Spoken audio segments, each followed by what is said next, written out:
আপনি সকালে ঘুম থেকে উঠলেন, চোখে ধোঁয়াটে স্বপ্ন, ঘুমের ঘোরেই মনে মনে বললেন, আমি পড়াশোনা করব, আমি বড় চাকরি করব। কিন্তু আপনি কি জানেন কোন চাকরি, কেন সেই চাকরি, কার জন্য আপনি এই কথা বললেন? এরপর আপনি স্কুলে গেলেন, শিক্ষক বললেন, আজ আপনাকে উপস্থাপনা দিতে হবে। আপনি খুব সুন্দরভাবে উপস্থাপন করলেন, সবাই প্রশংসা করল। তবুও আপনি জানেন না আপনি কে, আপনি কোথায় যাচ্ছেন, শুধু বলছেন, আমি বড় হব, বড় চাকরি করব। ঠিক এই কথাগুলো শত শত বছর ধরে লক্ষ লক্ষ মানুষ বলেও যাচ্ছে, এমনকি করেও যাচ্ছে। কিন্তু কেন? সময়টা ছিল ১৭৯৪ সাল। প্রুশিয়া একটি সাম্রাজ্য, যেটা টিকে থাকার জন্য এক অদ্ভুত পরিকল্পনা করে। তাদের একটাই উদ্দেশ্য, নিজেদের সাম্রাজ্য বাঁচাতে হবে, যুদ্ধে জিততে হবে। তারা বুঝতে পারল যুদ্ধে জেতার জন্য শুধু অস্ত্র না, দরকার নিয়ন্ত্রিত মানুষ, মানুষের মনকে কন্ট্রোল করা। তারা ভাবল, যদি একটি শিশুকে ছোটবেলা থেকেই এমনভাবে গড়ে তোলা যায় যাতে সে প্রশ্ন না করে, শুধু নিয়ম মানে, আদেশ মানে, তাহলে সে হবে একজন আদর্শ সৈনিক, একজন আদর্শ নিখুঁত শ্রমিক। যাতে সে প্রশ্ন না করে, শুধু নিয়ম মানে, আদেশ মানে, তাহলে সে হবে একজন সৈনিক এবং একজন নিখুঁত শ্রমিক। তারা তৈরি করলো এক নতুন সিস্টেম, এডুকেশনাল সিস্টেম। কিন্তু এই শিক্ষা ব্যবস্থা তৈরি হয়েছিল মানুষকে মানুষ বানাতে না, তাকে দাস বানাতে। প্রথমে প্রুশিয়া, পরে আমেরিকা, জার্মানি, জাপান সহ বিভিন্ন দেশ এই সিস্টেম নিয়ে নিল। তারা দেখলো এইভাবে মানুষকে গড়লে প্রশ্ন কম হবে, বিদ্রোহ কম হবে, যার ফলে ইয়েস স্যার বলার লোক বাড়ে।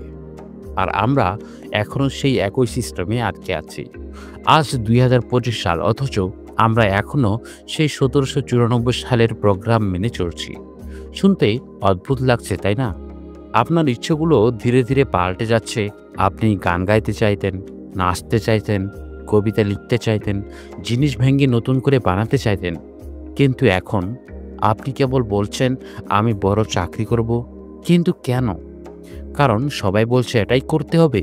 একবার দাঁড়িয়ে ভাবুন, এই সমাজ আপনাকে কবে জিজ্ঞাসা করেছে আপনি কি চান? আপনি যেটা করতে চান এবং আপনি যেটা করতে ভালোবাসেন, সেটা কবে কেউ গুরুত্ব দিয়েছে? না, কেউ দেয়নি। কারণ আপনি হচ্ছেন একটা সিস্টেমের অংশ। আপনাকে তৈরি করা হয়েছে একজন নিখুঁত কন্ট্রোলড মেশিন হিসেবে। এখানে আপনি যদি পড়াশোনায় ভালো হন, বলা হবে, বাহ, তুমি তো দেশের সম্পদ। আপনি যদি প্রশ্ন করেন আমি কে, তখন কেউ উত্তর দেবে না। কারণ এখানে দেশের মঙ্গল মানেই আপনার নিজের অস্তিত্ব ভুলে যাওয়া। আপনি হচ্ছেন শুধু একটি ফাংশন, একটি টুল, একটি মেশিন। আপনি মারা গেলেও সমাজে খুব বেশি কিছু বদলাবে না। কেউ হয়তো বলবে, তোমার কাজটা এখন অন্য কেউ করছে। তাহলে প্রশ্ন হচ্ছে, আপনার অস্তিত্ব কোথায়? দেখুন, অনেকে আজ সেনাবাহিনীতে যোগ দিতে চায়, বড় চাকরি করতে চায়, কারণ ওখানে টাকা আছে, সম্মান আছে, নিরাপত্তা আছে। কিন্তু এই ইচ্ছাগুলো কি আপনার নিজের? না। আপনাকে শিখিয়ে দেওয়া হয়েছে এটাই ভালো। আপনাকে দেখানো হয়েছে একটা বড় চাকরি মানে সাফল্য। আপনার মেধা, আপনার মন, আপনার চিন্তা সব ধীরে ধীরে দমন করে ফেলা হচ্ছে। আপনি হয়ে গেছেন একটা প্যাকেজড মেশিন, একদম নির্ধারিত পথে চলা মানুষ। কেউ চায় না আপনি প্রশ্ন করুন, কেউ চায় না আপনি আলাদা কিছু করুন। তবে একটা কথা জানুন, যারা ইতিহাসে বেঁচে আছেন তারা কেউ এই সিস্টেমে চলেনি। তারা আলাদা ছিলেন, তারা নিজের ইচ্ছাকে বাঁচিয়ে রেখেছিলেন। তারা জানতেন কোনো চাকরি তারা করবেন না, তারা নিজের স্বপ্ন বেছে নেবেন। তাই তারা আজও অমর। আপনি কখনো ভেবেছেন আপনি কেন এই পৃথিবীতে এসেছেন? আপনার স্বপ্নটা কি? আপনি কি শুধু চাকরিজীবী হওয়ার জন্য জন্মেছেন? আপনি কি শুধুই দেশের মেশিন হতে চেয়েছেন? না, আপনি অনেক বড় কিছু হতে পারেন। আপনার ভেতরে আগুনকে জ্বালাতে হবে। যা আপনি ভালোবাসেন সেটার পেছনে ছুটুন। হয়তো পথ কঠিন হবে, ধাক্কা খেতে হবে, সমাজ বাধা দেবে, কিন্তু তবে আপনি নিজেকে চিনতে পারবেন। এই সমাজ পরিবর্তন হবে একদিনে না, আমাদের সবাইকে একসাথে এগোতে হবে, প্রতিবাদ করতে হবে, শান্তভাবে, জ্ঞান দিয়ে, যুক্তি দিয়ে। আজ যদি আপনি চুপ থাকেন, আপনি হারিয়ে যাবেন, ঠিক হাজার হাজার মুখহীন শ্রমিকদের মতো।